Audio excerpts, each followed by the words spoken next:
こんにちは。aps アカデミー講師の上村紅巴です。英語の語順のまま理解する、いわゆる直読直解の習得を目標に音読を続けていってください。Now let's get started. 宝石泥棒と木製の小さな猫。One autumn afternoon, a friend of mine, Captain Baker, returned from a trip to Washington and found his wife, Jane, waiting for him at the station in New York. She had gone to meet him because she had suddenly been given tickets for the opera that night. She was afraid they would be late if they didn't go there directly from the station.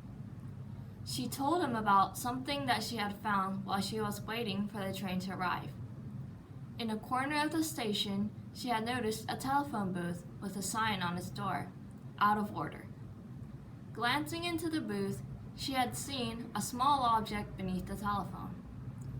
"Look," she said, holding out to him a small blue wooden cat. They smiled over this curious toy, and she pushed it into her bag as they left the station. Later, they were sitting in the back row in the crowded opera house enjoying the wonderful music. Some of the audience were standing just behind them. Suddenly, Jane felt fingers touching her, lightly on the back of her arm.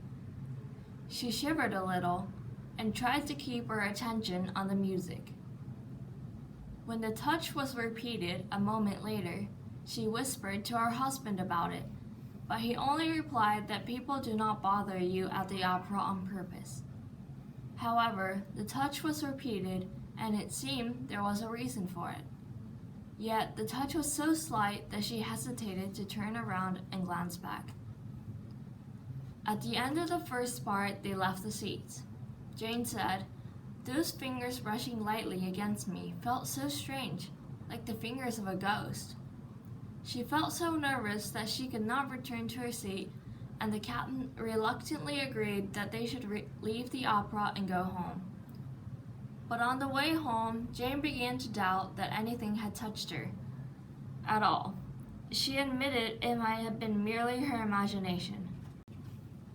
After they reached home, she remembered the little cat and got her bag to have another look at it. She noticed the bag was heavier.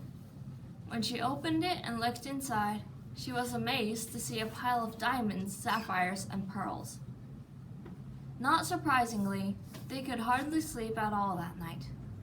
Both were now convinced that those ghost-like fingers had put the jewels in her bag during the opera. The next morning, they went to the police. At first, the police could not understand this strange situation. It was only after Jane happened to mention finding the little wooden cat that they could give an explanation.